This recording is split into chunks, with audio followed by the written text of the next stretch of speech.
Really excited and a treat to be able to introduce Louis Patler. How do you think about getting this moniker from J. Walter Thompson of being one of the 20 most creative minds in America? That's pretty heavy stuff. And I'm going to say Louis because you were very disarming when we first met in terms of Dr. Patler, but that's more of the theoretical side, and he's certainly not that, very much of a practitioner. If you got a chance, and hopefully so, in terms of your program, you should really look at more of the details of his background. It's pretty stunning in terms of his activities. I'll try and do justice, though, with just a few highlights. He's president of the BiT, which is a strategic consulting group. Clients range from American Express, Bank of America, Barclays, BAA. We'll jump to the alphabet, Safeway. We'll jump toward the end of the alphabet, the different clients. His travels on these consulting projects take him from Canada to Mexico, South America, London, South Africa, Singapore, all around the world. A prolific author, 100 articles, 5 books, including New York Times bestseller. Excerpts from his books have appeared in 17 different languages and in 28 million other books. This is pretty cool to have 2 of your books on innovation be on Steve Jobs' recommended list. That's pretty cool. I'd like that. And he's got a new training program, Innovating for Results, that's available worldwide. And a bit of news that we can break today, which is he just inked his contract last week for a new book that'll come out in the spring, Make Your Own Waves. So please join me in welcoming Louis Patler.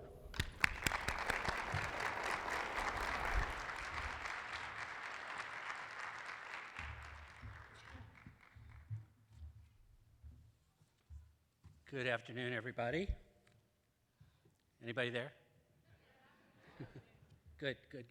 I know that all the high school kids were encouraged to sit on the periphery, but there's nothing peripheral about the minds of those high school kids. So would you guys all come and just fill in the other seats here? Just come on and take some of the empty tables. Come on up. This is the future, as everybody has said, and they might as well get a front row seat. Come on up. See, the rest of you encourage them to make their way forward.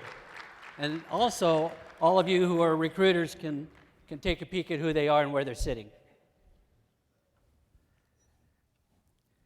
So, my invitation to speak today was to address the second word in the theme of the conference, innovation.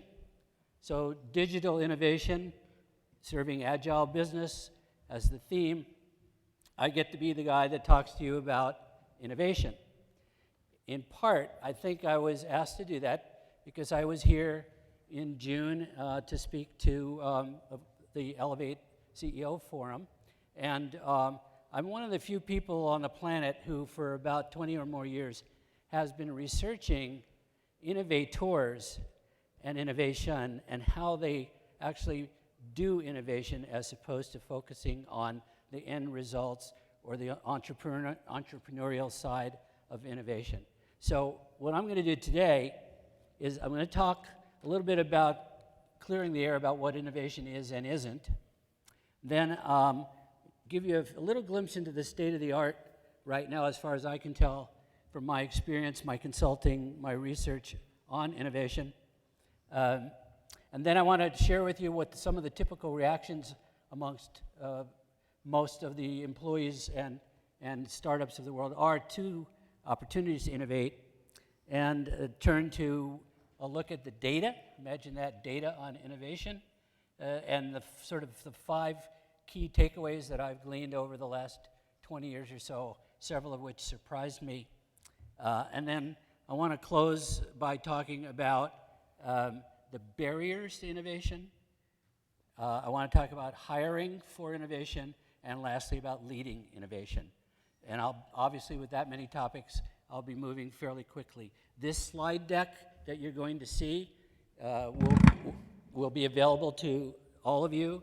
If you like, after the conference, you can access it through the various sponsors here, okay?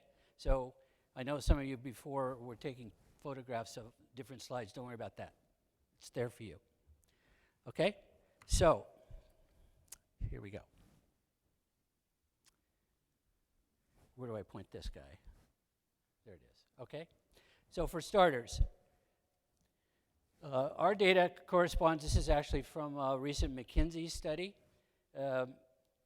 which basically is making the point that about 84, 85, 80+% of organizations, companies, startups, large corporations have innovation somewhere in their vocabulary or in their core values or in their strategic initiatives. How many of you, just as a show of hands, how many of you have innovation somehow built into your company's strategic plans or goals or objectives for the year?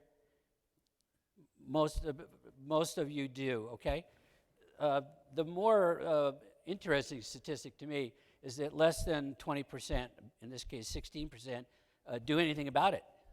So it's in the annual report, it's in the strategic plan, it's in the quest for talent, but what do you do to actually foster innovation, to teach people the skills they need, and to work in a very forward-looking, fast-paced world?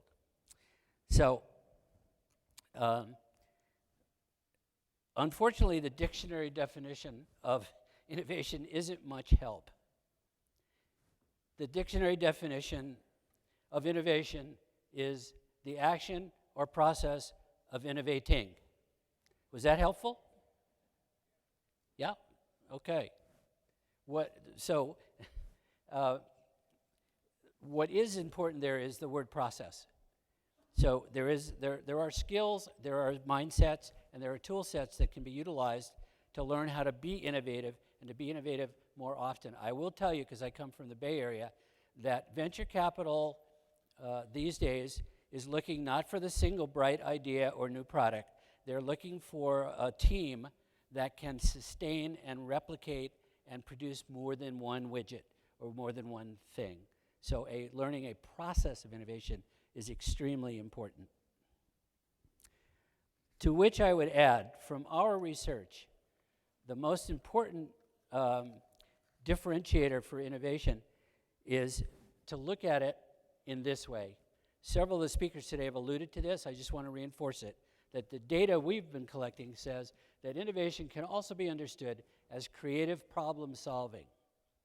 One of the issues that comes up with innovation is that far too often innovation is conceived of as a sort of pedestalized activity of the chosen few who are able to think and be more creative than all the rest of the worker bees. Well, I'll tell you, in our research and our experience, if I'm in a room full of engineers or CPAs, they can be extremely innovative, extremely creative, if you look at it as a problem-solving activity.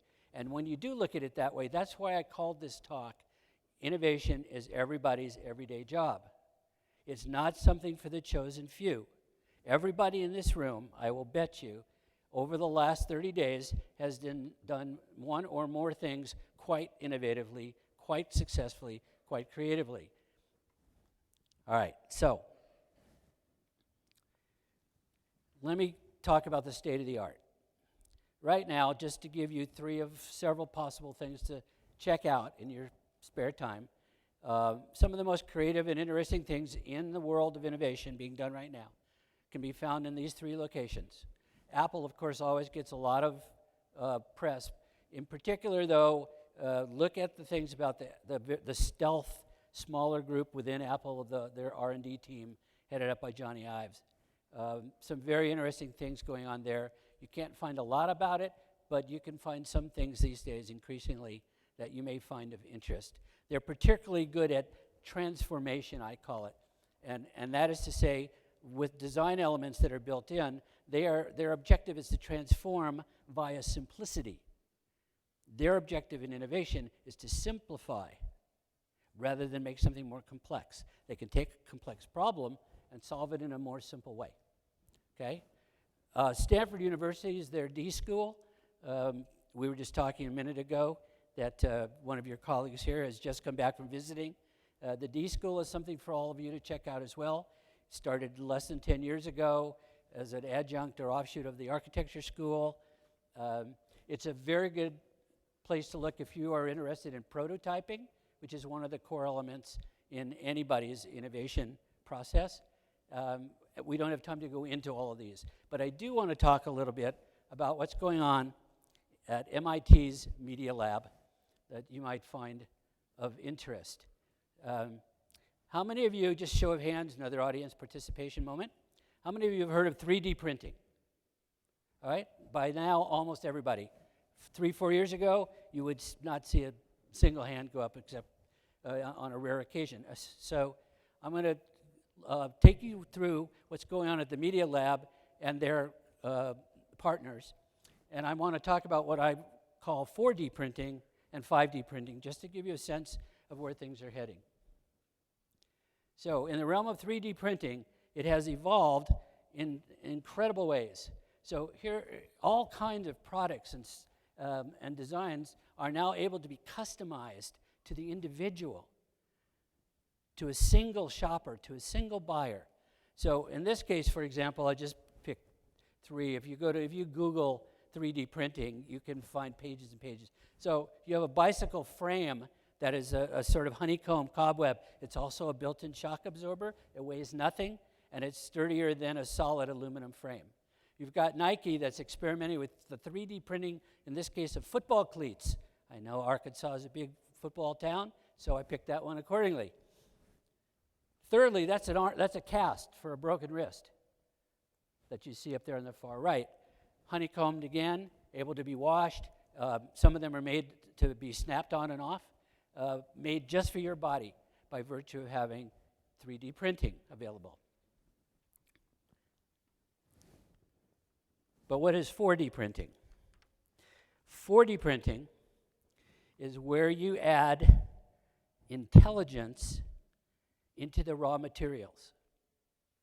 Okay? So I'll tell you how this works. We'll start on the far right this time.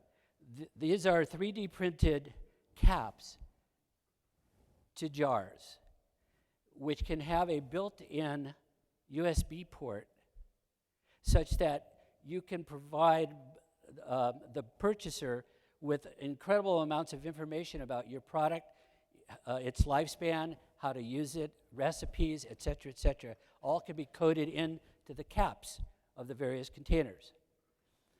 On the left-hand side, this to me is even more intriguing. This is something done at MIT in their working with their architecture program. A couple of the typical wacky scientists there were experimenting with, see the very top line, it looks like just a straight line, like a worm at the very top. They were creating, how would we call it, you'd have a ability to make something that would move using the raw materials. They were playing around with it to see if they could shapeshift solid objects. So like a string of beads that had the solid bead and then something that was flexible and something solid. They started playing at that level. Then they decided, well, I wonder if we could make it do things that we want it to do. So their first experiment was to make that same group spell out MIT. You see the MIT on there. Okay, this led to an interesting opportunity. Again, if you see problem solving as an opportunity, an interesting opportunity when you did the following.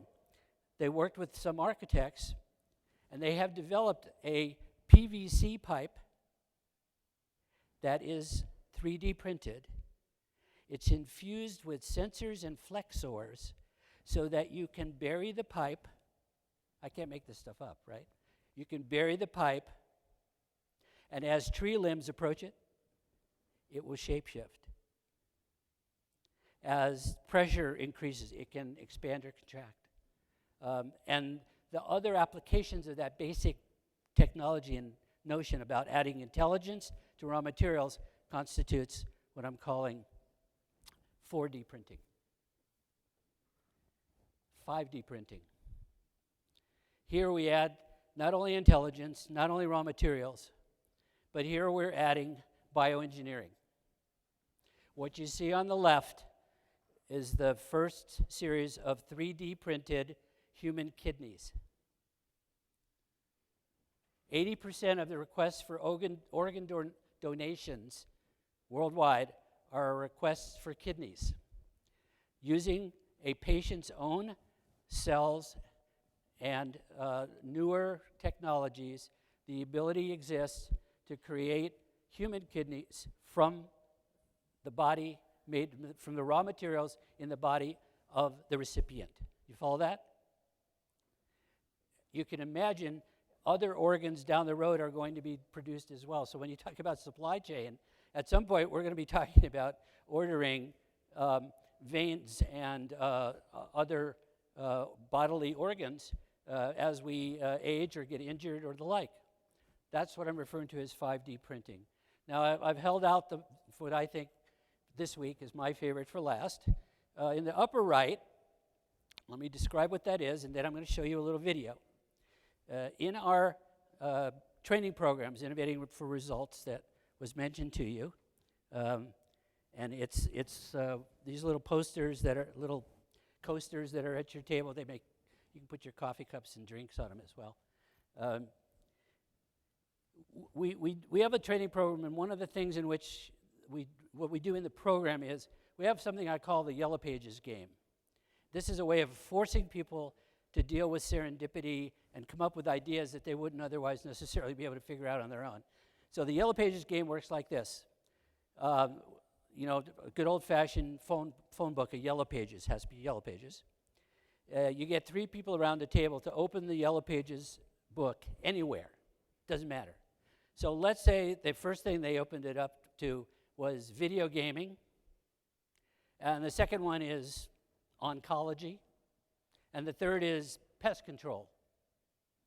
And then the challenge is for everybody in that group to come up with a product or a service and name a company and create a logo based around what you did with those 3 disparate possibilities, okay? What you see here, in my mind, even though they didn't use the Yellow Pages, I don't think, is the following. In the upper left, on the left side of that, is a bioengineered T cell, as they're called. T cells like to eat proteins. They found that certain T cells especially like to eat, on the right-hand side, cancer cells. Cancer cells emit certain kinds of proteins, specific proteins. And so, if you take those 3 things from the Yellow Pages, video gaming, oncology, and pest control, you have the T cells, which act like little Pac-Men that attack and eat cancer cells. Let's see a video of these little guys in action.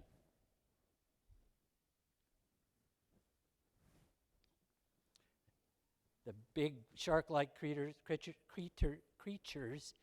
are the cancer cells.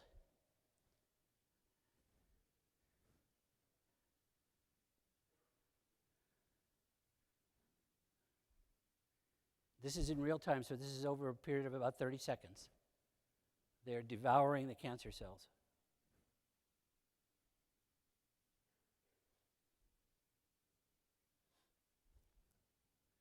You like that? The good guys are winning? Okay, good. All right, so as one aside about this, the problem, the T cells have been known about for a while. The problem was, once you turned them on, you couldn't turn them off. So when they ran out of cancer cells to eat, they started eating anything that emitted proteins because they were hungry. So with further engineering, they've been able pharmaceutically to follow them up with certain kinds of injections or pills for the patient to take that tells the T cells time to eat and tells them you've had enough.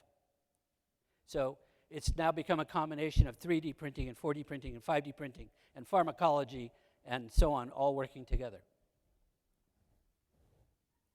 So if this has piqued your interest a little bit, I would hope it has, to see where things are heading in terms of the state of the art of innovation, that's good. However, in our research, we have found over and over again that when faced with the opportunity to innovate, there's 2 common reactions. So I found these 4 or 5-year-old TV commercials to show you about the spectrum of reactions to the opportunity to innovate. So let's look at the first of these. Here's option one when given the opportunity to innovate.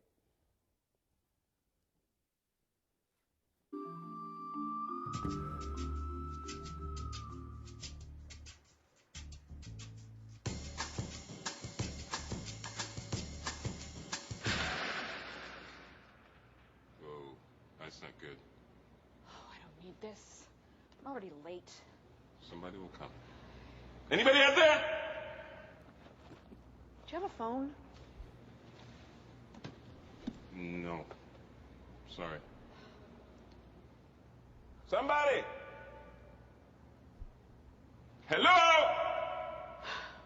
There are two people stuck on an escalator and we need help.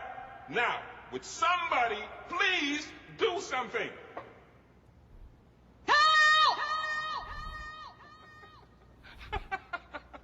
I don't believe this. You gotta be kidding me. I'm gonna cry. Well, there's not enough left to do, is there?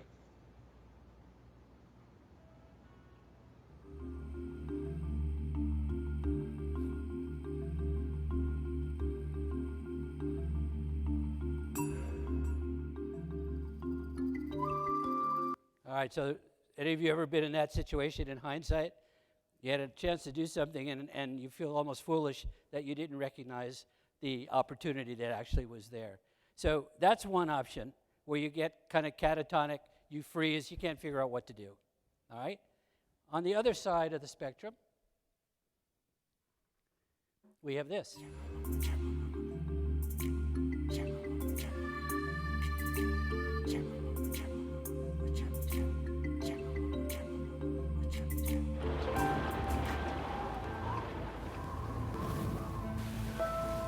My sculptures are made of very light material and they are powered by the wind.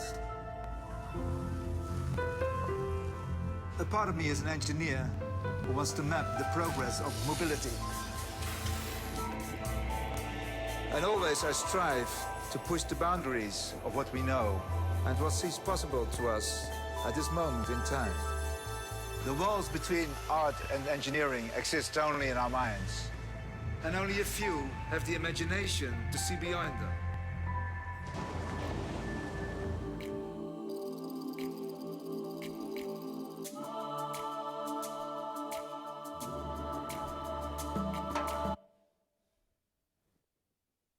So, we have a choice. When it comes to innovation, we can choose to innovate or not to innovate, and I think a lot of that has to do, you know, your answer to that question has a lot to do with how much confidence you have and how skilled you feel you are, how ready you are to tackle something, to solve something in a new or unique way. The question, of course, is, are you ready? And I found this last, in this series of videos I want to show you, this last commercial from IBM a couple, 3 years ago, you might have seen it, that I think speaks to that question.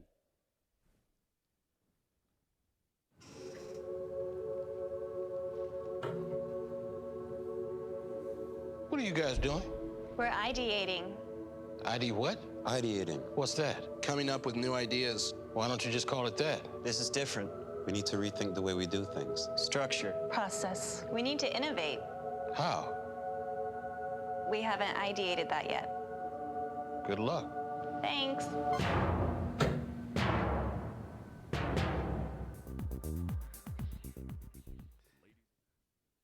You get the idea?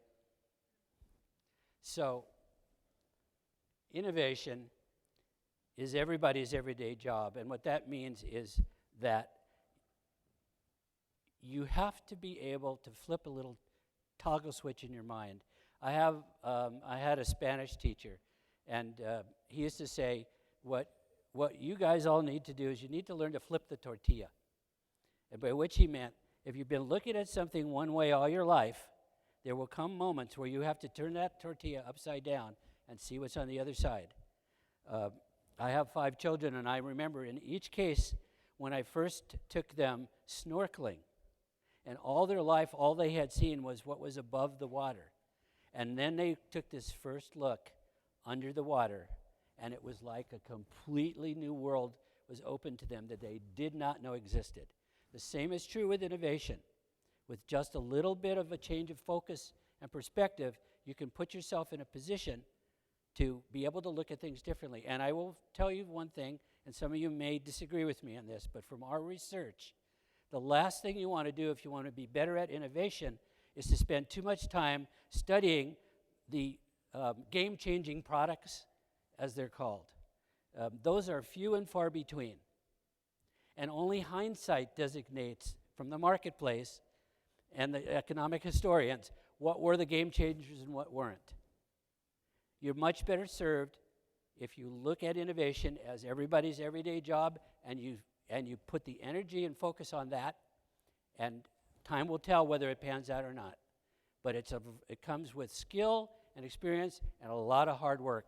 As the students were all told in the panel before I spoke, there's no substitute for hard work. It is not going to come instantaneously to you. And you have to learn and be trained in special ways in order to be able to be better at innovation. It's like anything else. In sports, in relationships, in communication, you have to practice to get better. I remember, the Dyson vacuum cleaners, the inventor of it said that he was glad when he finally could put on the market his prototype number 5027. It was number 5027, which was the one that finally got him to the point where he felt he had all things that he needed to handle under control and ready to release to the public. 5,000 times in order to get to that one final product. So, look at the process and the skills needed, not so much at end products. So when you're dreaming big dreams about your idea or your startup or your application that you want to build and develop, that's part of the equation. But it's all about developing the what I call the mindset, the skill set, and the tool set to execute on that. That's why our training program is called Innovating for Results, because it's about results these days. And you don't get results if you only stay on one side of the equation where you're looking totally at the end product only instead of mastering and capturing the process that it takes to get you to that end point. Okay? So, how do you do that?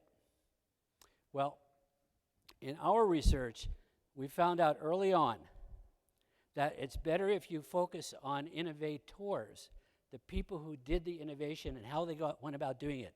So it means studying the kind of history of a product's development and who were the people and the factors that actually led to that product. The product is the end result. It's almost the byproduct of the process, is what I'm suggesting from my research.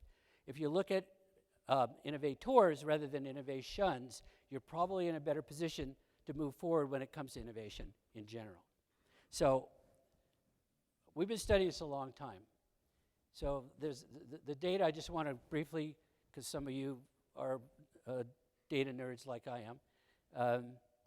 This represents survey data for more than 9,000, at this point, because this is over 20 years of research, 9,000 who are leading innovation, over 100 focus groups, analysis of over 1 million data points and counting, content analysis of lots of books and articles, evaluation from training programs, our own and done by others in the sphere of innovation, and interviews with more than 200 innovators who have actually created some of the products that we use every day, from companies like IDEO, from various ad agencies, from corporate life, etc.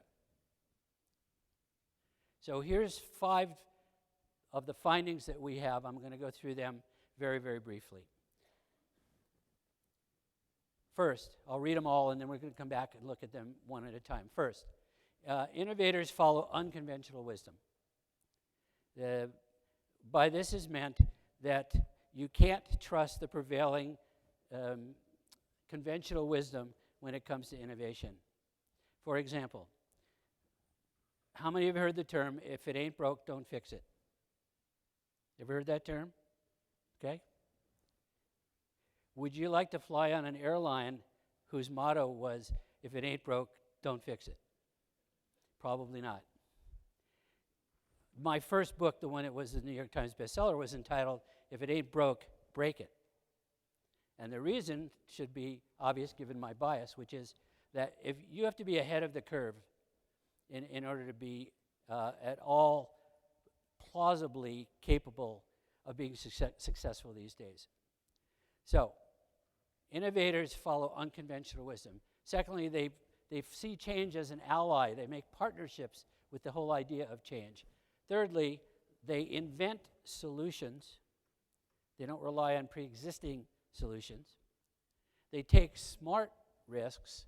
And lastly, there's a distinction to be made between leading a company of innovators and building a culture of innovation. So I'm going to revisit each of these. Okay, so how does this unconventional wisdom component work? There are several elements of this. I'm only going to talk about this one today for time constraints. But one of the things we found early on in our interviews with key innovators is that they take metaphors as facts. Some people can't even wrap their heads around that. I couldn't for a while. They treat a metaphor as a fact. So a dream or a desired product is an assumption of a completed end to the process. It's going to end with this. They don't treat it as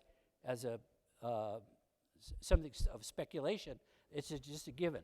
And their task is to get from point A to point B. So I even learned so much from this that the next book that I'm doing, if you'd asked me a year ago if I would be doing this book, I would have, it wouldn't even have been on the radar. That I've always been interested in elite athletes and how elite athletes apply what they do, how what they do would apply to a business context. And so I was looking at this research on metaphors, and one of the metaphors that comes up in business all the time is that things come in wave after wave and through cycles and set after set. So I had this light bulb go off in my head. What if I started to talk to surfers who understand waves in a very different way? I was just extending the analogy and treating the metaphor almost literally. So I started talking to surfers about how they prepared, not just any old surfer, but where I live in Northern California, we have one of the largest waves in the world, Mavericks, 30 to 60 foot waves, 3 times the size of this building. So this is serious surfing. How do they prepare for that? Because their life is literally on the line with every wave. So my next book, Make Your Own Waves, looks at the 10 kind of steps that surfers use, the big wave surfers use, as they approach the challenge and opportunity of a big wave. So the opening chapter in the book is called Learn to Swim. It starts at that level. Second chapter is Get Wet. It's not going to happen on the beach. You got to get out there in the water. Third chapter is Decide to Ride. What are you going to do when you get in the water? You're going to surf, you're going to boogie board, you're going to take a little swim, you're going to decide it's not for you, go back on the beach and grease up, and go. So we don't even talk about riding a wave till the 5th chapter of the book. I don't talk about it at all. That's my metaphorical advice to all of you. If your focus is on the ride, the big ride on the big wave too soon, that data point I showed you at the very beginning, where 84% of companies aspire to innovation and 16% do anything about it, that's also roughly the success and failure rate of innovation in most startups. About 85% fail, and about 15% make it. So, oops, what did I do? Oh, wrong button. Okay, now we're right. Did you fix it for me? Thank you. Yes. Okay, partner with change. In this case, 3 of the other parts of our research came up with these elements. So I just addressed the surfer's rules a little bit by analogy. In other words, what's the equivalent in your business to learn to swim? Well, it's to start by studying who else is doing anything similar to what you're doing and really get a sense of what the environment is like, who the competition is. Run some numbers, do all that kind of busy work, hard work, the stuff that probably most of you don't like to do. But you have to do it. That's the basics. That's the foundation for everything else. So in our training programs, we always build in a portion of the time on the surfer's rules where you go through all these 10 steps, and you end up with, in effect, a business plan. Secondly, plan on changing your plans. So flexibility, agility, all of those good things are absolutely important in the innovation process. If you only stick to one thing and one way of doing it, you are limiting your options and limiting your opportunities to succeed. And thirdly, stoke new ideas. Don't prevent yourself or others from expanding and exploring the opportunities to innovate and to make something out of nothing.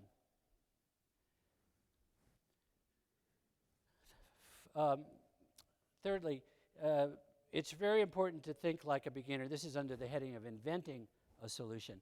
If you think like a beginner, you think with fresh eyes. That's part of the reason I wanted the high school kids to come up to the front is there's so much more that is known by all of us when we're young and inexperienced that we lose as we get older and more experienced. And so to find ways to collaborate and consolidate the old with the young, the inexperienced with the experience is absolutely crucial. I have a friend, for example, who's a major developer in the San Francisco area. He builds hundreds of homes at a time. Before he will sign off at the end of a process, he takes his 10-year-old son to every building site, and they walk around the building site, and he says to his son, tell me anything you see that looks really interesting and fun, and what's anything that's wrong. And he won't sign off until the eyes of the child has taken a look and passed judgment on what he's done and what his crew has done. Just as a little added safety measure to make sure he's covered all the bases. Look for exceptions to the rules. So if I could recommend one book to all of you, it's an old classic in philosophy generally. There's a book called The Structure of Scientific Revolution. The Structure of Scientific Revolution. And the premise of that book is the guy was interested in the history of physics. Physics in the last 150 or 200 years has changed basically 3 times. You have Copernicus, and you have Galileo, then you have Newton, and you have Einstein, and so on. How did that happen? Well, it's a process that's described in the book where you look for anomalies, the things that a prevailing theory, in this case of physics, cannot explain. And that's where you put your emphasis. Similarly, if you're an entrepreneur, as was mentioned in earlier sessions here, you look for the niche that is not being filled, what the competitors can't do. And once you can explain them and understand them, then you can go to the next level with them. And then lastly, always tinker, always mess with success, always keep things going. Let me tell you about bring you back to the period of the Cold War. We have one more video I want to show you. And this is an interesting solution to a problem that happened in the days of the space race.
You get it?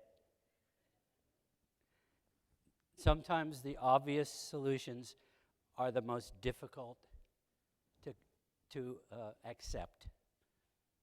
So the pencil solution, as we refer to it, is an example of a way of thinking that enables you to differentiate yourself from others. So the fifth of these key research findings I characterize in calling it taking smart risks.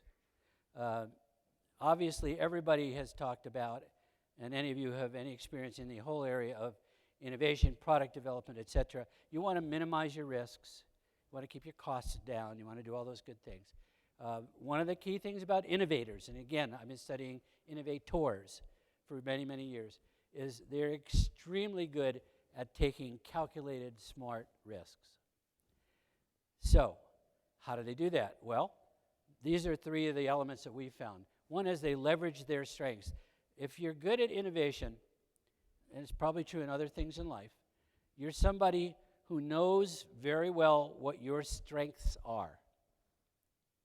And instead of trying to shore up your weaknesses, you're usually somebody who is very good at bringing others into the picture and collaborating and working with others who have complementary strengths to your own. You cannot be a jack of all trades when it comes to innovation and being a good innovator from our research. And if you try to do too many things, you increase your risks of failure. You follow that? Secondly, constantly doing your homework. Your homework is not just with regard to your product or your good idea for a new video game or a new app or whatever it might be. You have to do your homework constantly. What are the trends in the broader business arena? What can you learn and keep educating yourself about?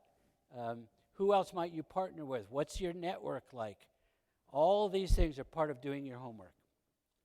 And lastly, to a group like this who comes to an event like this, it should be obvious that one of the other skills you need to have is, okay, you come up with this great idea, you understand this great process, but then what do you do with it?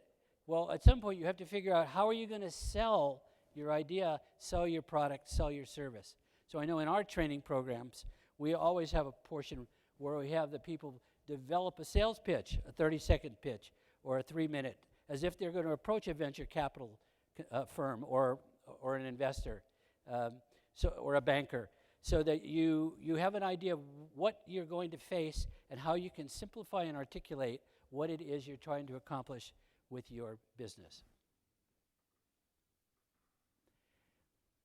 Perhaps the most interesting to me finding that we had early in our research was this.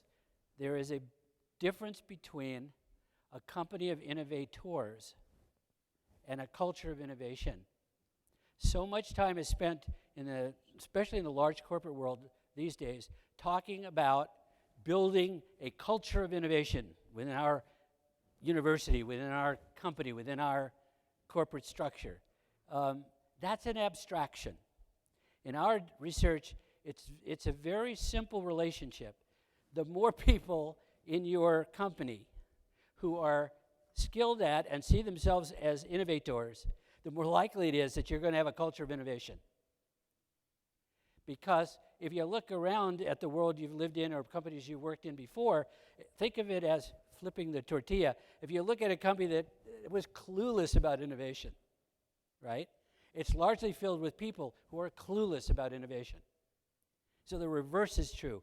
If you raise the level of awareness and the skill and tools within the workforce in and around innovation, and there are a lot of other things you've got to skill people up for these days, but if you raise them up on the innovation platform, you're more likely to come up with a culture of innovation than you are if you do no skilling of your people and you just think you're going to build this abstract notion of a culture of innovation.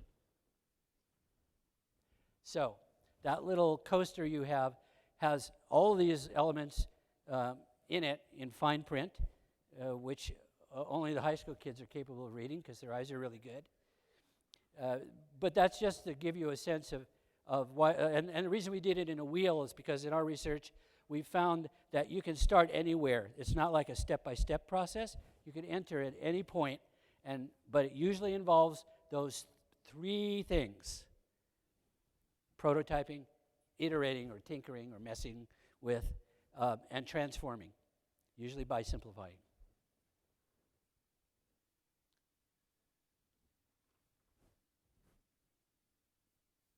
So, the last three things quickly I want to talk about that are rarely discussed. The first thing is, if you want to be better at innovation, you have to be good at getting around barriers. The barriers in our research take three common forms. On the personal level, there are fears that you have: fear of succeeding, fear of failing, fear of the product breaking, fear of, it's usually self-imposed. Secondly, there's what we call fire hosing. This is a barrier usually imposed by your friends and colleagues who you say, I've got this great idea, I want to create a new say video game, and here's how it looks, here's what I think our market is, here's people are going to be probably drawn to it, and you get this deadpan response, or you get somebody who dismisses it and fire hoses your idea. And thirdly, what we call the sacred cows. This happens on the organizational and institutional level. These are the barriers that take the form of rules, regulations, and policies that really stymie your ability to move quickly and innovatively. And that's why that those of you who are interested in entrepreneurship and startups, you will always have an advantage over a big company, because you can move more quickly and without having to deal with all the rules and regulations. That's one of your competitive advantages, which you need to take advantage of. And then, how do you hire for innovation? We heard from Jackie earlier about some of the key elements in talent research and looking for and retaining top talent.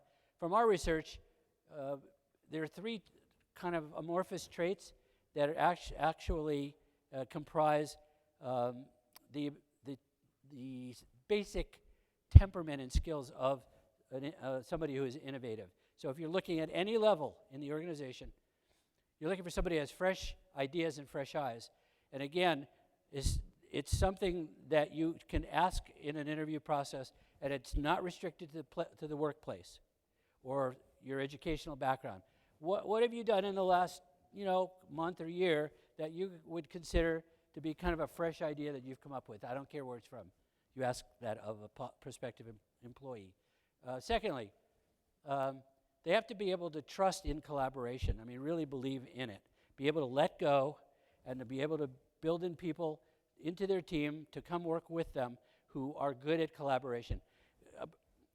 I'll tell you, innovation is a team sport. Innovation is not the lonely solo guy in a garage that you read about once in a while. 99.99% of the time, it's 2 or 4 or 10 people putting their skills together to develop something in a product. And that can be a team of people within an organization, or it can be 3 of you who met in the hallway this afternoon for the first time, and you end up starting something interesting. Leadership. If you want to lead a company of innovators, at every level, hire for innovation. From the newest employee at the lowest of levels to the senior most, factor in some line of questioning, some modicum of vetting and research as to the ability to understand what innovation is all about. Secondly, your job as a leader these days, especially in a larger organization, is largely to clear the way. You're like a good offensive tackle who in football who can pull out and open up a hole so that the fast little halfback can gain a lot of yards. Largely these days, that's one of the best things that you can do if you are running a large team of innovators. And thirdly, of course, given the title of today's talk, assume that innovation is everybody's everyday job. So, I want to then do one last sort of audience participation moment. And I'll preface it by saying that innovation ultimately is about results. So it's moving It's moving from taking one or two or three things that were existing in isolation and putting them all together in a way that you can package them and sell them and distribute them. I'll close with one true story. And since I've been hammering all this about innovation on you for 25 minutes or so now, true story, a small test I'm going to give all of you now. Couldn't be much simpler than this because it involves one of my 5 kids when she was in kindergarten. She came home from school sobbing. And when I walked in the door, my wife was talking to her at the kitchen table. My daughter is named Alina. And Alina was quite upset with her teacher's remarks about her homework assignment. And so I said to Alina, this is kindergarten. Life isn't going to be this difficult for you. What was the question that you were asked? And here's the question I'll put to you. Now that you're all thinking innovatively and creatively, which of these letters is the most out of place? Just stare at this for a minute. And I'm going to ask for a show of hands. Which of these letters is the most out of place? And I'll tell you, we can't pass the mic around, so I'll give you common answers that I've heard before. But just by a show of hands, how many of you would say, if any of you would say, that the B is the letter the most out of place? Anyone? Sometimes people say the B is out of place because it really should have started with an A. How about the C? How many of you say the C is the letter most out of place? Okay, like more than half of you. A lot of reasons given for the C, usually having to do with it's the only one that doesn't have any kind of a line or a stick figure attached to it, and so on. A logical alternative explanation. The D, anybody say the D? One lonely soul. Lots of reasons I've heard the D mentioned from time to time, giving it human characteristics. People will say, oh, it's the only one looking in the other direction. Can you see the D looking this way? But what the teacher had done, how many would say the P? Okay, about the other half of you. Very common response from the audience. What the teacher had done is say, the letter that is the most out of place is the P. And she had crossed out the P. You follow this? She'd written in the letter E, okay? As in B, C, D, E, which of course, left to right, top to bottom, works well in the Western world, but it wouldn't work in China. And I thought, okay, I can see the logic to that. But underneath the E, she had made a circle and drawn a frowny face. So I said to my daughter, well, no wonder you're crying. I would be upset too. She didn't need to do that. She said, I don't care about that. My daughter says, I don't care about that. I think my answer was better than my teacher's answer. So I said, okay, Alina, smarty pants, which of these letters to you is the most out of place? And she said, the T.